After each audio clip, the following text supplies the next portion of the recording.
네, 연말 랠리를 기대했던 국내 증시 이달 들어서 힘이 빠지는 모습입니다. 내년에는 의미 있는 상승세를 이어갈 수 있을지 또 어떤 전략을 세워야 될지 한번 살펴보도록 하겠습니다. 오늘은 조현주 NH투자증권 연구위원 자리에 모셨습니다. 어서 오세요. 안녕하세요. 네.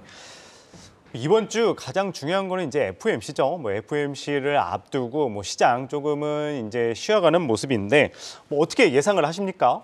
네, 일단 FOMC 같은 경우는 12월에 50bp 금리 인상 가능성이 이미 시장에서는 선 반영되어 있는 모습입니다. 예. 그래서 저희가 주목해야 될 부분은 점도표가 아닐까라고 생각을 하고 있고요. 2023년에 점도표가 어디에 있을지가 이제 가장 중요한 부분일 것 같습니다. 저희 하우스는 일단은 터미널 레이트를 5.0으로 제시하고 있기 때문에 2023년 점도표가 한 5.0으로 좀 유지될 것으로 예상을 하고 있고요. 금리 인하 가능성을 보고 있지는 않은 상황입니다. 다만 지금 글로벌 외사에서는 점도표가 2023년 기준으로 봤을 때 5.1에서 5.25%까지도 올라올 수 있을 것으로 보고 있기 때문에 만약에 12월 FOMC 회의에서 속도 조절에도 불구하고 점도표가 좀 올라오게 될 경우에는 이는 시장의 충격으로 좀 받아들일 수 있다라고 판단을 하고 있습니다. 네, 그런 가운데 올해 미국 고용 등 이 다양한 경제 지표 견조한 모습을 보였습니다. 내년에는 과연 또 이런 흐름을 이어갈 수 있을지 좀 궁금하고 또 이번 주에 또 FOMC와 더불어서 또 가장 중요한 게 이제 CPI잖아요. 좀 관련해서는 좀 어떻게 예상하십니까? 네, 이제 FOMC 바로 전날에 이제 11월 CPI가 좀 발표될 예정인데요. 지난주에 발표됐던 PPI 지표가 예상치를 소폭 상회를 했습니다. 그렇기 때문에 11월 CPI도 크게 둔화될 것으로 보고 있지는 않고요. 이 둔화되는 속도가 조금은 더딜 것으로 예상을 하고 있습니다. 아무래도 이제 11월 CPI는 전월 대비해서는 좀 둔화될 것으로 예상을 하고 있지만 레벨 자체가 7%대를 유지할 것으로 예상을 하고 있기 때문에 이제 속도 자체가 늦어질 것이다. 지연될 것이다라고 생각을 하고 있고요. 고용지표 같은 경우에도 실업률이 당장 6%, 7%로 올라오지는 않겠지만 2023년 기준으로 봤을 때는 현재 3%에서 4% 그리고 5%대까지는 2023년 말 기준으로는 올라올 것이다 예상을 하고 있기 때문에 고용지표도 점진적으로 좀 악화되는 그런 흐름이 나타날 것으로 예상을 하고 있습니다. 다만 시장에서는 경제지표가 오히려 좋을 경우에는 이를 악재로 받아들이고 있기 때문에 만약에 고용지표가 예상보다 좋거나 실업률이 크게 올라오지 않을 경우에는 이는 임금 상승률로 이어지기 때문에 CPI가 또 임금 상승률에 의해서 더 하락 속도가 더딜 것으로 예상을 하고 있습니다. 그렇기 때문에 이 고용지표와 11월 CPI를 주목을 해야 하나 저희는 일단은 속도는 굉장히 느릴 것이다. 시장에는 긍정적인 재료는 아니다. 이렇게 평가하고 있습니다. 네, 시장엔 긍정적인 재료는 아니다 말씀을 주셨어요. 이제 핵심은 이제 내년도일 것 같아요. 이제 내년도 이제 경기 침체, 많은 전문가들이 이제 경기 침체 당연히 막 이야기를 하고 있죠. 그런 가운데 이것이 이제 시장에는 좀 어느 정도 반영이 됐다고 보시는지 좀 어떻게 보십니까? 네, 일단은 저희는 경기 침체에 대한 부분을 반영을 하고는 있지만 소프트 랜딩 가능성을 더 베이스 시나리오로 대부분의 증권사들이 보고 있기 때문에 완전한 경착륙을 보고 있지는 않다라고 생각을 하고 있습니다. 결국에는 연착륙에 대한 이런 길이 굉장히 좁고 가능성이 굉장히 불확실하기 때문에 아직까지는 시장이 좀 더 흔들릴 가능성이 높다라고 생각을 하고 있고요. 말씀드린 대로 고용 지표가 예상보다 좋게 나올 경우 아니면 11월 CPI가 예상보다 더 높게 나올 경우가 또 있기 때문에 이런 부분들을 봤을 때는 경착륙 가능성에 대한 공포심이 한 차례 더 올 수는 있다라고 생각을 하고 있습니다. 이게 비단 11월뿐만 아니라 12월 그리고 1월 1분기까지는 지속될 수 있다라고 생각을 하고 있어서 저희는 1분기까지는 조금 더 보수적인 입장으로 말씀을 드리고요. 시장 흐름도 2023년 전체적으로 봤을 때는 상저하고 흐름이다라고 예상을 하고 있습니다.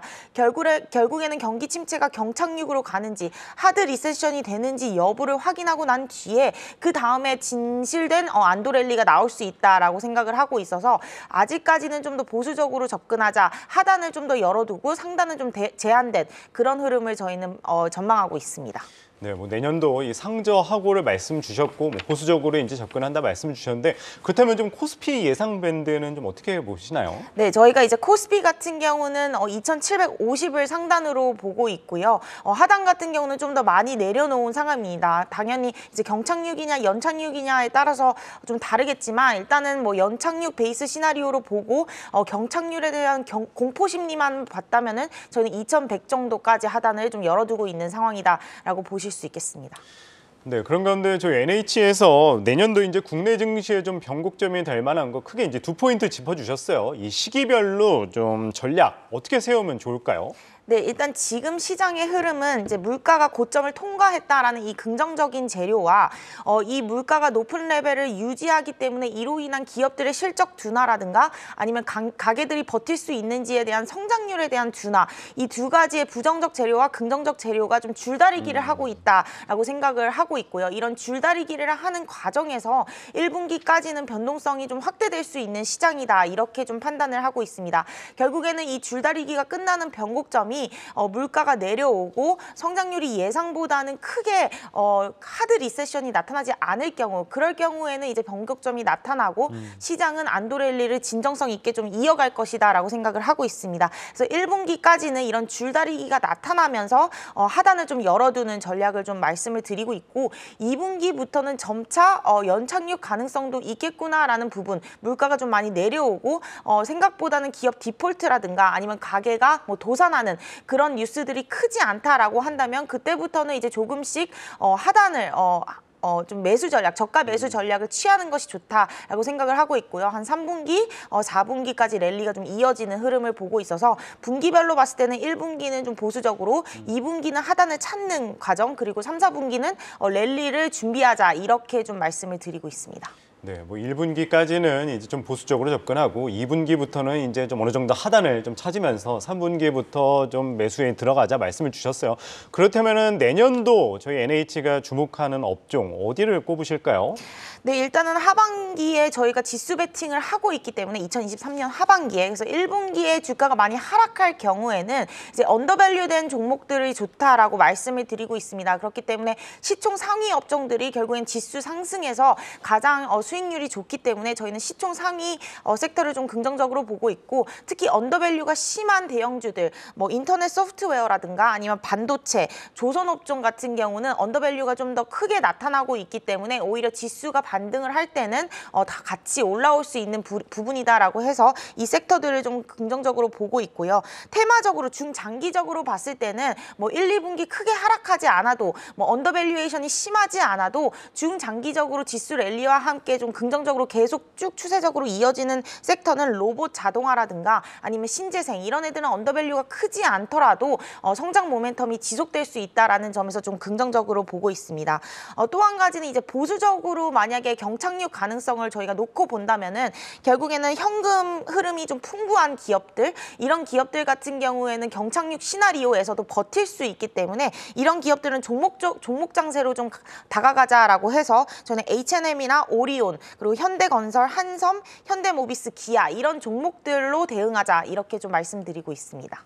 네, 뭐 마지막으로 이제 환율 올해 또 빼놓을 수 없잖아요. 내년에는 환율 좀 어떻게 돼가? 간단하게 좀 말씀 부탁드리겠습니다. 네, 아무래도 최근에 환율 변동성이 큰데요. 저희는 이제 1,300원대를 기준으로 1,200원대까지 하락폭을 좀 열어두는 상황입니다. 그래서 올해보다는 내년도의 환율은 좀 더 원화 강세가 좀 나타날 수 있다, 이렇게 보고 있고, 달러 약세 기조로 좀 결국에는 마지막에 내년도 이맘때쯤이면은 1,200원대를 저희는 바라보고 있고 1,100원, 90원대도 좀 보지 않을까, 이렇게 좀 크게 하락폭을 열어놓고 있습니다. 네, 오늘은 뭐 시장 전망과 함께 내년도 투자 전략까지 알아봤습니다. 조현주 NH투자증권 연구위원이었습니다. 오늘 말씀 고맙습니다. 감사합니다.